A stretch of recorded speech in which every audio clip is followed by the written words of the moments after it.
Hello student, कैसे हैं आप लोग। आपका स्वागत है प्लस टू एकेडमी में और मैं हूं आपका टीचर मनीष कुमार।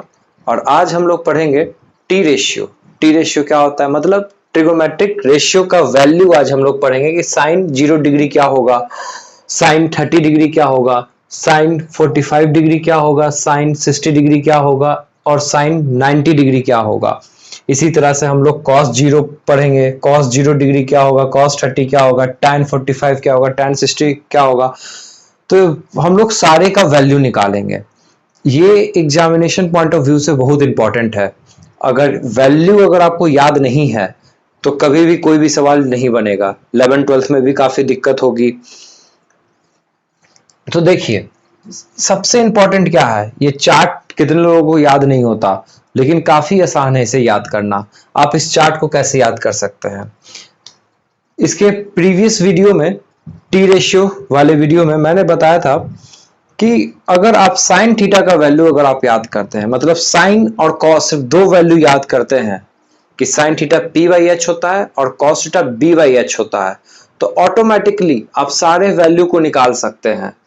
क्यों? क्योंकि tan theta sine by cos होता है, कॉसेक 1/1 अपॉन साइन थीटा होता है, सेक 1 अपॉन कॉस थीटा होता है, कॉट 1 अपॉन tan थीटा होता है।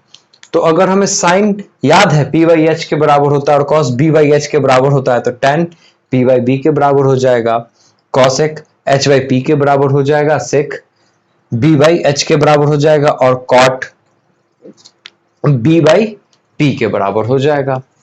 तो उसी तरह से इस वैल्यू को भी हम लोग काफी आसानी से याद कर सकते हैं। देखिए, हम लोग सिर्फ साइन को याद करेंगे और ये एग्जाम में भी अगर आप लोगों को बहुत कंफ्यूजन होता है तो ये इस जो भी वैल्यू जो अभी हम लोग लिखेंगे, आप इस वैल्यू को एग्जाम में भी निकाल सकते हैं। तो देखिए, सबसे पहले अगर साइन भी नहीं याद है तब हम लोग क्या करेंगे, हम लोग इसको याद करने के लिए एक छोटा सा ट्रिक यूज करेंगे। सिर्फ साइन का वैल्यू निकालने के लिए ऑटोमेटिकली कॉस आ जाएगा। कैसे याद करना यह भी हम आपको बता देंगे। तो आप क्या कीजिएगा, साइन का वैल्यू निकालने के लिए आप इसको लिख सकते हैं 0/4 अंडर रूट, इसको लिख सकते हैं 1/4 अंडर रूट। मतलब यहां क्या है, न्यूमरेटर में इंटीजर है और डिनोमिनेटर में 4 से डिवाइड दे रहे हैं हम लोग, और उन सभी का अंडर रूट कर दीजिए। 2 4 का अंडर रूट, 3/4 का अंडर रूट और 4/4 का अंडर रूट। अब देखिए, 4/4 का अंडर रूट कितने के बराबर, 1 के बराबर। 2/4 मतलब 1/2, तो 1/2 का अंडर रूट कितने के बराबर, 1 अपॉन, इसका रूट कितने के बराबर, √3/2। इसका रूट कितने के बराबर, हाफ के बराबर, और इसका रूट कितने के बराबर, 0 के बराबर। तो यहां से हमें ये क्लियर हो गया कि साइन का जो वैल्यू होगा वो 0 डिग्री होगा। ये एक ट्रिक है इसे याद रखने के लिए। साइन 30 कितने के बराबर होगा, तो 1/2 के बराबर होगा। 45 कितने के बराबर होगा, 1/√2 के बराबर होगा। ये साइन 60 √3/2 के बराबर होगा और साइन 90 1 के बराबर होगा। तो आपको सिर्फ इसका वैल्यू निकाल लेना है। एक बार फिर से इसका वैल्यू कैसे निकालेंगे, तो आपको बस ध्यान में रखना है कि हम इंटीजर लिखेंगे। कौन सा इंटीजर लिखेंगे, 0 1 2 3 4 और सभी को 4 से डिवाइड दे देंगे और सभी का अंडर रूट निकाल देंगे। वही साइन का वैल्यू होगा 0 डिग्री का, 30 डिग्री का, 45 डिग्री का, 60 का और 90 का। इस तरह से हम लोग एग्जाम में कॉपी के लास्ट में इसे लिख सकते हैं, कोई दिक्कत नहीं है उसे, ये हम लोग लिख सकते हैं। अगर याद नहीं है तो वहां पर ये सारे लिखने का जरूरत नहीं है, बस सिर्फ आप साइन लिख लीजिएगा ना, तो ऑटोमेटिकली आपको वहां पर सारा का ध्यान आ जाएगा। कैसे, साइन लिख लिए, कॉस कितने के बराबर होगा, कॉस 0 डिग्री का वैल्यू कितना होता है, तो जो साइन 90 का वैल्यू होता है वही कॉस 0 डिग्री का वैल्यू होता है। मतलब यहां से आपको उल्टा चलना है, तो ये इसका वैल्यू 1। कॉस 30 का वैल्यू क्या होगा, तो जो साइन 60 का वैल्यू होता है, मतलब ये वाला वैल्यू कॉस 30 का होगा, तो √3/2। अब ये तो बीच में पड़ गया, तो ये 1/√2, ये 60, तो ये ले लिए, तो अब ये लेंगे तो ये हाफ, फिर उसके बाद ये लेंगे तो 0। tan कितने के बराबर होगा, तो tan थीटा कितने के बराबर होता है, तो ये sine theta by cos theta होता है। तो हम इसे क्या लिख सकते हैं, अब इन दोनों को डिवाइड देंगे तो 0 डिवाइडेड बाई 1 0, हाफ को डिवाइड देंगे √3/2 से तो 1/√3, इन दोनों को डिवाइड देंगे तो 1, इन दोनों को डिवाइड देंगे तो √3, और इन दोनों को डिफाइन देंगे तो अनडिफाइंड। अनडिफाइंड को फाइंड, अनडिफाइंड। कॉसेक क्या होगा, जाहिर सा बात है इसका उल्टा। कॉसेक कितने के बराबर होता है, तो cosec theta is equal to 1/sin theta. तो अगर कॉसेक 0 निकालना है तो साइन 0 निकालना होगा, तो 1/0 ये वैल्यू होगा अनडिफाइंड।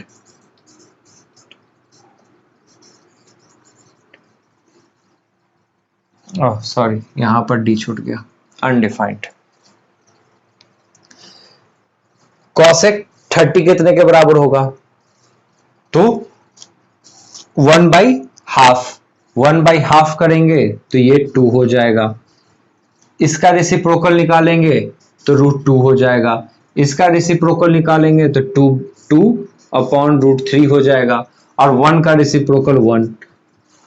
सेक का कॉस का रेसिप्रोकल होता है sec theta is equal to 1/cos theta, तब ये क्या हो जाएगा, ये हो जाएगा 1।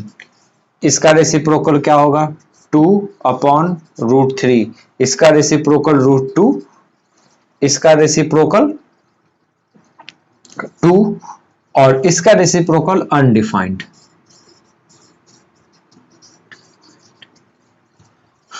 कॉट क्या होता है, जाहिर सा बात है कॉट को लिख सकते हैं कॉस बाई साइन या टैन का रेसिप्रोकल, दोनों में से कोई एक चीज बात बराबर है। तो वापस ये अनडिफाइंड आ जाएगा, क्योंकि cot theta is equal to 1/tan theta होगा, तो cot 0 degree is equal to 1/tan 0 degree, और tan 0 डिग्री का वैल्यू 1 होता है, तो 1/0, तो इस अनडिफाइंड।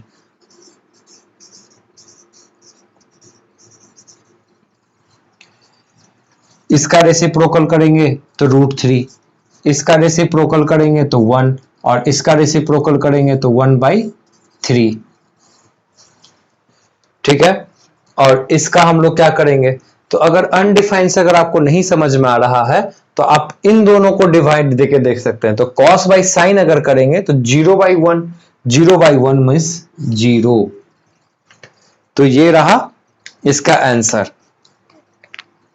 तो यहां से हम लोगों को क्या देखने को मिल रहा है कि अगर हम साइन का वैल्यू निकाल रहे हैं तो हमें सारा का वैल्यू याद होगा। तो एग्जामिनेशन में घबराना नहीं है, एग्जामिनेशन में आपको क्या करना है, बस साइन का वैल्यू आपको कॉपी के पीछे निकाल देना है, कॉपी के पीछे उसे लिख दीजिएगा, ऑटोमेटिकली आपको सारा ध्यान में आ जाएगा। और जाहिर सा बात है साल भर प्रैक्टिस करिएगा तो एक एक चीज अच्छे से याद हो जाएगा। अब इसको हम लोग देखते हैं कि ये आया कैसे, ये वैल्यू लाया कैसे गया होगा, इस चीज को देखना भी इंपॉर्टेंट है। तो इस वीडियो का भी 2 पार्ट हो गया। एक पार्ट में हम लोगों ने देखा कि वैल्यू क्या होता है, इसे याद करना है, और दूसरे पार्ट में हम लोग देखेंगे इसे हम लोग लाए कैसे। आई होप कि आप लोगों ने जो मैंने अभी लिखा था उसे आप लोगों ने वीडियो को स्टॉप करके लिख लिया होगा। अब देखिए हम लोग देखते हैं कि साइन थीटा मतलब साइन 30 डिग्री कैसे आया, कॉस 45 डिग्री कैसे आया, सारा वैल्यू किस तरह से डिफाइंड हुआ, ये अब हम लोग देखते हैं। तो सबसे पहले देखते हैं कि 45 डिग्री मतलब कॉस साइन 45 क्या होगा, कॉस 45 क्या होगा, tan 45 क्या होगा, कॉसेक 45, कॉट 45 और सेक 45 क्या होगा। तो देखिए हमारे लिए सबसे पहले एक रिवीजन कि साइन थीटा हमें क्या डिफाइन कर दिया गया है। साइन थीटा का डिफिनेशन है P/h, कॉस थीटा का डिफिनेशन है B/h, और tan थीटा का डिफिनेशन है P बाई बी। तो cosec थीटा कितने के बराबर? cosec theta is equal to h by P, sec theta is equal to h by B, और tan cot theta is equal to b by P. कब? एक right angle triangle में इसे हम लोगों ने डिफाइंड किया था। एक राइट एंगल ट्रायंगल था, अगर ये थीटा है, ये P होगा, ये B होगा, ये H होगा, तब साइन थीटा इतने के बराबर होगा। ये हम लोगों ने डिफाइंड किया था। अब देखिए, अभी हमें T वैल्यू किसका निकालना है? 45 डिग्री का। तो आप कोई भी अगर राइट एंगल ट्रायंगल बनाते हैं, कोई भी राइट एंगल ट्रायंगल बनाते हैं और एक एंगल अगर आप 45 लेते हैं, तो ऑटोमेटिकली ये भी एंगल 45 हो जाएगा, क्योंकि ये 90 है। तो इसका मतलब क्या है? मान लो एक ट्रायंगल आपने बनाया ए बी सी, और एक एंगल ए को आपने ले लिया 45, तो ऑटोमेटिकली एंगल सी भी 45 हो जाएगा। तो इस सिचुएशन में हमारे पास क्या हो जाएगा? A B is equal to B C हो जाएगा। हमारे पास ये वाला साइड और ये वाला साइड इक्वल हो जाएगा। ठीक है। अब साइन थीटा हमें डिफाइंड क्या है? अगर ये दोनों इक्वल है, तो अगर इस पूरे साइड का लेंथ हम लोग a मान लें, स्मॉल a, तो इस साइड का भी लेंथ स्मॉल a होगा। तो बाय पाइथागोरस थ्योरम AC कितने के बराबर होगा? तो AC square is equal to कितने के बराबर? AB square plus BC square, means A square plus A square. तो AC is equal to 2a square का अंडर रूट, तो AC is equal to root 2a। तो ये क्या होगा? रूट 2a के बराबर आएगा। अब आप निकाल दीजिए, साइन a अगर आप निकालते हैं तो वो कितना होता है? P बाई एच के बराबर होता है। मतलब AC बाई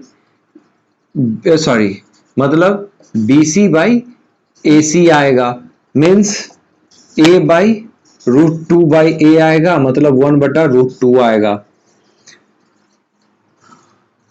तो a के बदले आप क्या लिख सकते हैं? 45। अब साइन इधर से 45 निकाल, इधर से 45, दोनों सूरत में आपके पास क्या आ रहा है?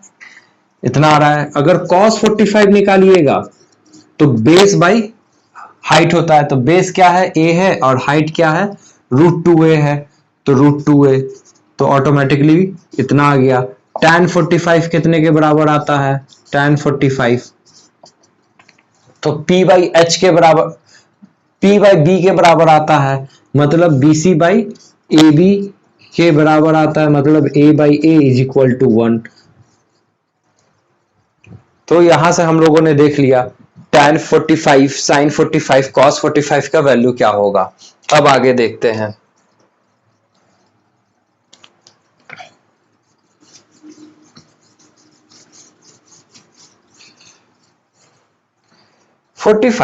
उसके बाद हम लोगों ने निकाला था 30 और 60। तो हम लोग 30 और 60 वैल्यू कैसा आया ये देखते हैं हम लोग। तो आप एक बनाइए इक्विलैटरल ट्रायंगल। अगर अगर आप एक इक्विलैटरल ट्रायंगल बनाइए ए बी सी, अगर ये 60, ये 60 और ये 60, अगर एक परपेंडिकुलर ड्रॉप करते हैं हम बेस BC पे D, तब ये जो परपेंडिकुलर जो होगा, ये हम लोग को पता है इक्विलैटरल ट्रायंगल में कोई भी अगर किसी भी वर्टेक्स से अगर हम लोग परपेंडिकुलर ड्रॉप करते हैं तो वो एक्चुअली मीडियन भी होता है, मतलब सामने वाला साइड को भी बाइसेक्ट करेगा। मतलब ये BD, यहां पर ये BD is equal to DC भी होगा। ठीक, परपेंडिकुलर ड्रॉप करते हैं तो, और इस एंगल को ही बांटेगा, angle BAD is equal to angle CAD is equal to 30 degree, क्योंकि ये पूरा एंगल 60 है तो 30 में बांट देगा। तो मतलब ये सिर्फ अगर ये एंगल अगर हम लोग लेते हैं BAD, तो ये 30 डिग्री होगा।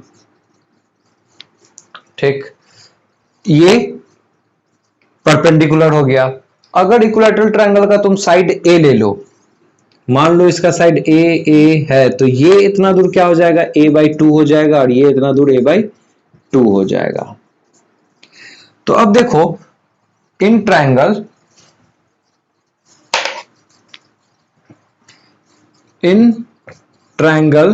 ABD में देखिए, जहां पर D पे 90 डिग्री बन रहा है, अगर आप ये A लिए हैं, ये a/2 लिए हैं, हाँ तो पहले AD भी निकाल लेते हैं हम लोग। तो AD कितने के बराबर होगा, तो पाइथागोरस थ्योरम से AD हाइपोटेनस का स्क्वायर, ये 90 है तो इसके सामने हाइपोटेनस होगा, तो हाइपोटेनस का स्क्वायर मतलब AB का स्क्वायर, AB का स्क्वायर मतलब A का स्क्वायर, तो A का स्क्वायर माइनस बेस का स्क्वायर, बेस कितना है a/2 है, तो ये a/2 का पूरे का होल स्क्वायर और इसका पूरे का अंडर रूट, तो मतलब ये क्या हो जाएगा, a² minus a²/4 under root, तो 3a²/4 का अंडर रूट मतलब √3a/4। तो ये लेंथ भी हमें निकल गया √3/2, सॉरी ये 2 होगा, a होगा।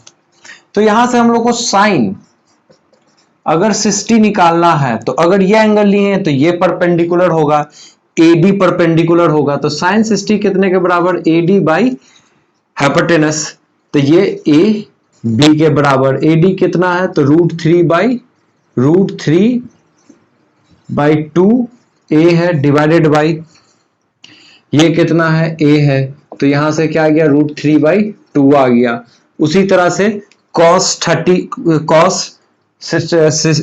60 निकाल लेंगे, tan 60 निकाल लेंगे, तो cos 60 कितने के बराबर, तो cos 60 कितने के बराबर, बेस बाई हाइपोटेनस मतलब BD बाई AB, BD कितने के बराबर है तो 1/2 के बराबर है, और AB कितने के बराबर है तो A के बराबर है, तो ये हाफ हो गया। तो tan कितने के बराबर, tan 60 आप यहां से भी निकाल सकते हैं, सिंपली इन दोनों को डिवाइड भी दे सकते हैं, या सिंपली यहीं से देख लीजिए, tan 60 कितने के बराबर, परपेंडिकुलर बाई बेस मतलब √3/2 a/2 मतलब क्या आ गया √3। सिमिलरली आप लोग साइन 30 भी निकाल सकते हैं, अगर ये साइन 30 लिए हैं तो इसके सामने वाला परपेंडिकुलर होगा, मतलब BD बाई, और हाइपोटेनस तो यही रहेगा AB, तब ये क्या हो जाएगा 1/2/A is equal to half. इसी तरह से cos 30 और tan 30 भी निकालेंगे और सारा ट्रिगोमेट्रिकल वैल्यू निकाल देंगे। हाँ तो एक बात और, इसे बस मैंने यूं ही बताया है, इसका प्रूफ बस जल्दी जल्दी कर दिया, एग्जामिनेशन पॉइंट ऑफ व्यू से नहीं लिखवाया है, क्योंकि ये एग्जामिनेशन पॉइंट ऑफ व्यू से आता ही नहीं है, ये बस हम लोगों को समझना है, ये एक्चुअली एग्जाम में नहीं आएगा। एग्जाम में आपको वैल्यू इंपॉर्टेंट है, क्योंकि सवाल आएगा वैल्यू पे। तो उससे पहले अब हम लोग 60 निकाल लिए, 30 निकाल लिए, 45 निकाल लिए, तो बचा क्या 0 और 90। अब इसको देख लेते हैं 0 और 90 कैसे आया होगा। तो फिर से अगर एक राइट एंगल ट्रायंगल हम लोग लेते हैं ABC, इस एंगल की बात करती है, एंगल अगर थीटा है, अब हमें क्या निकालना है 0 डिग्री और 90 डिग्री। तो 0 डिग्री कब होगा, जब ये C जो है, जो ये C इस तरह से है, ये धीरे धीरे ये B की ओर टेंड्स कर जाएगा, ये पॉइंट C धीरे धीरे इस AB पे आ जाएगा, तभी ये 0 डिग्री कहलाएगा। तो इस सेंस में जब ये धीरे धीरे, मतलब देखिए ये फिगर बना हुआ है, तो इसका नेक्स्ट फिगर क्या होगा, मतलब ये धीरे धीरे ये इस तरह से C यहां पर आ गया, फिर धीरे धीरे और C नीचे चला आया, फिर और ये C नीचे की ओर टेंड्स करते चला आया, तभी ये एंगल 0 होगा। अब ये एंगल 0 होगा, और कब, जब C नीचे की ओर टेंड्स करेगा, तो जब नीचे की ओर टेंड्स कर रहा है तो इसका हाइट धीरे धीरे क्या हो रहा है, कम हो रहा है। तो ये जब 0 कब होगा, जब ये C इस AB पे आ जाएगा, तो उस सूरत में क्या होगा, इसका हाइट ही नहीं होगा, हाइट नहीं होगा, तो साइन 0 के बराबर हो जाएगा। क्यों? क्योंकि साइन थीटा p/h होता है, तो इसका परपेंडिकुलर तो होगा ही नहीं, परपेंडिकुलर तो 0 हो जाएगा, तो 0/h, तो 0 साइन 0 डिग्री। ठीक, कॉस 0 डिग्री कितने के बराबर? तो देखिए कॉस 0 डिग्री, कॉस 0 डिग्री, जब ये सी धीरे धीरे यहां पर नीचे पर आ जाएगा, बी पे ही आ जाएगा, तो उसका बी और सी दोनों बराबर होगा, मतलब ए सी और बी सी दोनों बराबर होगा। और जब ए सी और बी सी जब दोनों बराबर हो जाएगा तो दोनों डिवाइड होकर हो जाएगा 1। ठीक, tan tan 0 कितने के बराबर होगा? तो ये 0 होगा। क्यों? क्योंकि p तो 0 हो गया, b तो है, तो 0/समथिंग 0। अब देखिए 90 में क्या होगा, 90 हम लोग कैसे निकालेंगे, और इसी का रेसिप्रोकल कर लीजिएगा तो वो सारा वैल्यू होगा। 90 में क्या, देखिए एक राइट एंगल ट्राइंगल है ABC, ये थीटा है। अब ये थीटा कह रहा है कि धीरे धीरे 90, तब ये B जो है ये धीरे धीरे कोइंसाइड कर जाएगा A पे, मतलब कहने का मतलब है ये जैसे से ये खड़ा होगा तो B ये इधर की ओर टेंड्स करता चला आएगा, ये B इधर की ओर मूव करेगा A की तरफ। तो उस समय क्या होगा, जब ये धीरे धीरे B यहीं पे आ जाएगा, ये लाइन जब धीरे धीरे खड़ा होगा तो AC और BC ये दोनों बराबर हो जाएगा, मतलब उसका परपेंडिकुलर और हाइपोटेनस दोनों सेम हो जाएगा। तो इसलिए साइन 90 इज इक्वल टू 1 हो जाएगा, क्योंकि साइन 90 मतलब साइन थीटा p/h और p और h दोनों बराबर हो रहा है। tan 90 कितने के बराबर होगा? तो ये देखो p/b के बराबर होता है। अब ये b कहां टेंस कर रहा है? a की ओर, तो b कहां आ रहा है? धीरे धीरे यहीं पे आ रहा है, तो ab तो बचा ही नहीं, ab में तो लेंथ ही नहीं होगा, जब लेंथ नहीं होगा तो b 0 के बराबर हो जाएगा और p तो समथिंग रहेगा, तो समथिंग बाई 0 अनडिफाइंड, क्योंकि 0 से किसी भी चीज को हम लोग डिवाइड नहीं दे सकते, तो अनडिफाइंड। cos 0 कितने के बराबर होगा? जाहिर सा बात है इसमें a b तो होगा ही नहीं, 0 बाई क्या, हाइपोटेनस AC, तो ये 0। तो इस तरह से सारा वैल्यू हम लोग निकाले, तो हमें सिर्फ वैल्यू को याद रखना ही इंपॉर्टेंट है। Thank you for watching this video. आगे की नोटिफिकेशन पाने के लिए प्लीज इस चैनल को सब्सक्राइब करें और शेयर करें। कमेंट सेक्शन में जरूर बताएं कि आपको ये वीडियो कैसा लगा। Thank you so much. And one more information, इसके नेक्स्ट वीडियो में हम लोग इस पे क्वेश्चंस बनाएंगे, एग्जामिनेशन में क्वेश्चंस कैसे आते हैं, और एनसीईआरटी के क्वेश्चंस और एक्सरसाइज को सबसे पहले सॉल्व करेंगे। Thank you so much.